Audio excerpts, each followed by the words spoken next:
Hey guys, this is Clinton Jeff and today we're checking out the brand new ASICS Gel Nimbus 22.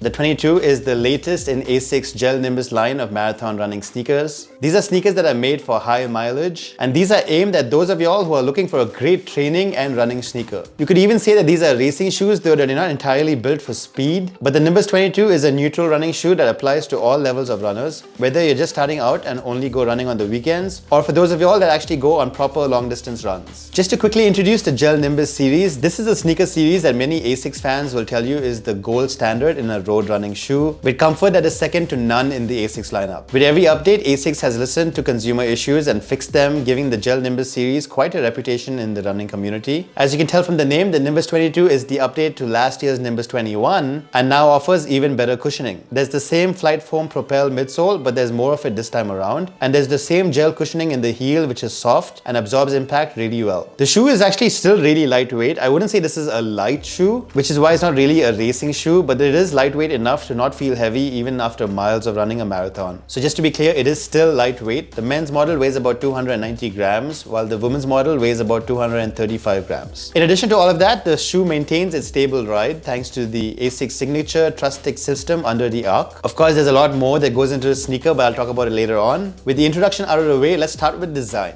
The Gel Nimbus 22 is a pretty visually appealing sneaker, and there's a bunch of different colorways available, and for the most part the colors are not too bright or in your face. I got the special limited edition Tata Mumbai Marathon Gel Nimbus 22, which makes sense because this sneaker is geared towards marathon runners as well. This is a limited edition drop that's only available in India for this marathons, so if you like what you see, you should probably head on and buy it before it gets sold out. Starting with the upper, the Nimbus 22 has a pretty breathable lightweight upper material. This was especially appreciated in the hot 22 degrees Celsius weather that I was running in. That being said, if you're going to wear this in colder weather, you'd probably want to wear thicker socks or just wait till your feet get warmed up on your run. The fact that the Nimbus 22 allows for airflow to keep your feet cool while on a run is already a huge win for me personally. So the lightweight mesh material that makes up the upper is definitely appreciated. But remember, this material is rather lightweight, so it won't really survive any encounters with thorn bushes or rogue sticks when you're on a hike or running in a trail, so I'd be careful in those scenarios. But apart from that, the mesh upper actually has a very sleek new look with minimal overlays and a soft but secure fit. The toe box is a little wide, which I actually really liked, while the heel is noticeably structured and slightly narrow, but I'll talk about fit later on. Moving on, the most appealing feature of the Nimbus 22 is the sole unit used here. The gel cushioning wraps around the rear of your foot and does a great job at shock absorption, which actually makes running in these sneakers really comfortable. Underneath that, running the full length of the midsole, is the flight foam, which brings in the flexibility and responsiveness that you feel on these sneakers. There's more flight foam here versus the Nimbus 21. Actually, according to ASICS, there's an additional 2 millimeters of flight foam propel midsole foam, which allows the sole to compress a bit more when your foot first hits the ground for improved softness. The flight foam propel is ASICS' most bouncy foam till date, and while I feel like it doesn't have the same kind of pop energy return that you get with Boost, it's still really good and perfect for everyday runs. With the gel cushioning and that flight foam propel all together, this just makes for a really comfortable running shoe with plenty of cushioning, which also means that you have a lot of underfoot protection against rocks or any small objects that you might encounter on a run. You just have a really plush, step-in underfoot feel that maintains a softness throughout your stride. Coming to the outsole, the Nimbus 22 has a lightweight ASICS high abrasion rubber outsole, which reduces the overall level of wear and tear on the outsole. But I have to say, I actually really appreciate the tread here. The Nimbus 22 has great traction even on wet roads, and the depth of the tread isn't too deep, so you won't see the sneaker picking up rocks while you're on your run. ASICS also updated the outsole on the Nimbus 22 with an increased number of flex grooves, which is an improvement over previous versions and allows for a much smoother run. I know threads on an outsole isn't really a topic I talk about much, but hey, I was impressed over here. Lastly, there's the truss stick system found underneath the arc of the shoe. This thermoplastic piece provides stability, reduces weight, and also helps extend the life of the shoe. For the women's model, this piece offers added support in the direction of forward motion, whereas in the men's model, this piece provides added support towards the inside of the arc. In addition, the 10mm offset also helps prevent any strain in your calves. All in all, the sole of the Gel Nimbus 22 is pretty much the main reason why this is such a comfortable sneaker, and hey, I'm all up for it. Alright, let's move move on to fit. In terms of fit, the Gel Nimbus 22 fits true to size, and I'm saying that as someone who has pretty wide feet. Though you guys know I always recommend trying them on in a store if you can, just to make sure you get that right fit. It's a secure and comfortable fit that isn't too snug and feels great while running, which is something you'll definitely notice and appreciate on your first run with these sneakers. I also had no side to side or sliding motions in these sneakers while I was using them on a run. You can actually feel the comfort and responsiveness in each stride that you take, and there's enough room in the toe box area for your toes to feel secure but not too restricted. Alright, with all of that out of the way, it's time for the CJ verdict, and here we go.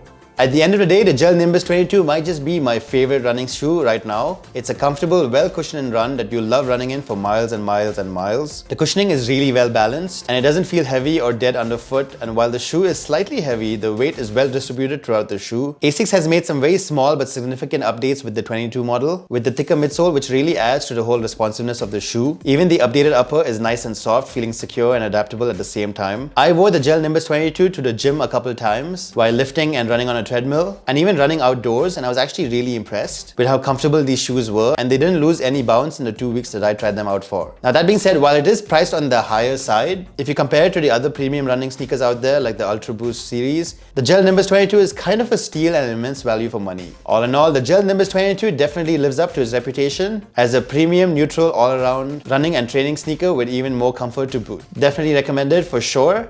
Alright guys, so that's what I think about the Gel Nimbus 22 sneakers. As always, if you guys have any questions about these, let me know in the comment section below. Or you can ask me right over on Instagram or Twitter at ClintonJeff. And hey, if this video was helpful, don't forget to hit the like button right below, or maybe subscribe because that would be appreciated. And yeah, that's about it. Thanks for watching guys, and I'll catch you in the next one.